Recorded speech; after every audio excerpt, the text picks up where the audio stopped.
Hello, welcome back to my channel Mampi's blog. তো চলে এসে একটা নতুন ইন্টারেস্টিং ব্লগ ভিডিও নিয়ে। তো আজকে হচ্ছে রান্না করছিলাম। তো ছেলে আজকে স্কুল ছুটি, যেহেতু রবিবার, ও বাড়িতেই আছে। তা বলছে, মা আমি তোমাকে একটু হেল্প করবো। তা আমি বললাম, তাহলে এক কাজ কর, রান্নাটাই তুই কর, পুরো রান্নাটা আমি ওকে বলে বলে দেবো, সেগুলোও করবে। তো চলো ভিডিওটা শুরু করা যাক। আর এই যে ও বসে আছে, খেলা করছে, আর এদিকে আমি ডিম আলু সিদ্ধ করতে বসিয়ে দিয়েছি, আর এপাশে ভাত বসিয়ে দিয়েছি। তো চলো প্রথম থেকে লাস্ট অব্দি পুরো ভিডিওটা দেখো। ডিমের ঝোল তো হবে, আর সাথে হবে মানে শাক ভাজা। তো তোমরা দেখতেই পাচ্ছ এটা কি শাক, অবশ্যই কমেন্ট করে জানিও কি শাক এটা। তো আর এদিকে মানে ডিমের ঝোলে পটলটাও দেবো, তার জন্য কেটে নিয়েছি পটল, আর রসুন কুচি, টমেটো কুচি, লঙ্কা কুচি, আর পেঁয়াজ কুচি। আর এদিকে তো ডিম আলুটা সিদ্ধ হয়ে গেছে, মানে ডিম আলুটা নামিয়ে ফেলেছি। তারপরে কড়াইতে তেলটা আমি দিয়ে দিয়েছিলাম। তেলটা গরম হলে তারপর থেকে ও সবগুলো করেছে।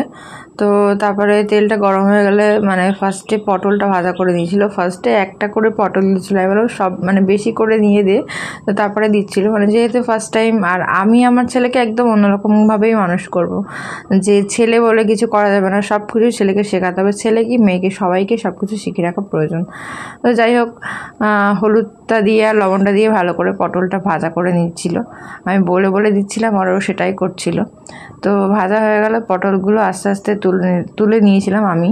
তো যেহেতু গরম বলেও তুলতে পারতো না, তো পটলটা তুলে নিয়েছিলাম।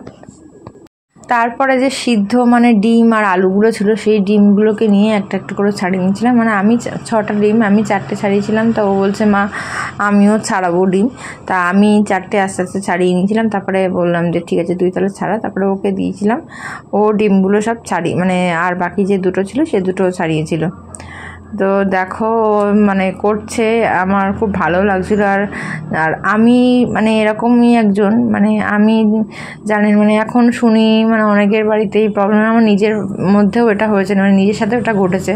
মানে এখন সব মেয়েরা চায় যে তার হাজবেন্ড তাকে অনেক কাজে হেল্প করবে। তো কথাগুলো হয়তো শুনতে খারাপ লাগলেও এটাই বাস্তব। তো আমি আমার ছেলেকে ঠিক সেই রকমই তৈরি করব, মানে যেমনটা করলে সংসারে কোনো অশান্তি ঝামেলা না হয়। কেন আমি এই জিনিসটা নিয়ে খুব ফেস করেছি, খুব প্রবলেম মানে মানে ভুগেছি। তো সেইভাবেই আমি আমার ছেলেকে মানুষ করার চেষ্টা করছি। সাথে পড়াশোনা তো করছেই, মানে সাথে তার সাথে মানে সব কিছু শিখে রাখা যায়। হ্যাঁ, ছেলেরা বাইরের কাজ করবে, সবই ঠিক আছে। তো ডিমগুলো আস্তে আস্তে ভাজা হয়ে গেলে ও নিজেই আস্তে আস্তে সব ডিমগুলো তুলে নিয়েছিল, আমি ওকে বলে বলে দিচ্ছিলাম। তো দেখো সুন্দরভাবেই ও সব ডিমগুলোই আস্তে আস্তে তুলে নিচ্ছিল। তো যাই হোক, মানে আমি তো ভাবছিলাম কি করবে, তো সবটাই ও করেছে। তো এই যে কড়াইতে যেগুলো কেটে রেখেছিলাম, ফার্স্টে রসুন, লঙ্কা, পেঁয়াজ আর টমেটো মানে এগুলো সব দিয়ে দিলাম। তো মানে ওই দিয়ে দিল। তো দেওয়ার পরে ভালো করে বললাম নাড়াচাড়া করে নিতে, তো ও আস্তে আস্তে নাড়াচাড়া করে নিচ্ছিল। তো তারপরে ওটা ভালো করে মিক্স হয়ে গেলে মানে একটু মানে পেঁয়াজগুলো আর টমেটোগুলো একটুখানি মানে হয়ে গেলে, সিদ্ধ হয়ে গেলে, তো তার মধ্যে আলুটা দিয়ে দিতে বলেছিলাম, আলুটা দিয়েছিল। তো দেওয়ার পরে বললাম আবার একটু ভালো করে নাড়াচাড়া করতে, ভালো করে কষিয়ে নিতে।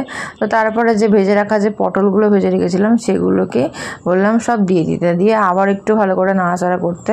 আর তার মধ্যে তোমার মানে যে মশলাটা দিতে, সেটা তো বাটতে পারে না, সেটা আমি বেটেই দিয়েছিলাম, মানে জিরে, মরিচ আর আদা বাটা, সেগুলো দিয়ে দিলাম। বললাম যে আবার একটু ভালো করে নাড়াচাড়া করতে, তো ভালো করে নাড়াচাড়া করে নিল। ভালো করে সুন্দর করে কষিয়ে নিয়ে একটু জল দিয়ে আবার একটু হালকা করে নাড়াচাড়া করে নিয়েছিল। করে নেওয়ার পরে মানে বেশি করে জল দিয়ে তারপরে আস্তে আস্তে এক এক করে মানে সব ডিমগুলো দিয়ে দিতে বলেছিলাম।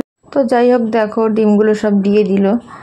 তাহলে রান্না কমপ্লিট, তরকারি ফুটছে, ফুটে উঠলে গরম মশলা দেবে, তারপর রান্না কমপ্লিট, তাই তো? তা বলো, রান্না করে কেমন লাগলো? ভালো লাগলো, আর কিছু না? তো সব বন্ধুদেরকে বলে দাও, তোমরা সবাই এসে খেয়ে যাবে আমার রান্নাটা। তো যাই হোক, মানে তরকারিটা ফুটে উঠলে তার মধ্যে একটুখানি গরম মশলা দিয়ে নাড়াচাড়া করে নিতে বলেছিলাম। তারপরে তরকারিটা আমি নামিয়ে দিয়েছিলাম। তো যাই হোক, আজকের মতো ভিডিও এখানেই শেষ করছি। দেখা হচ্ছে নেক্সট ভিডিওতে। টাটা সবাইকে, সবাই ভালো থাকবে।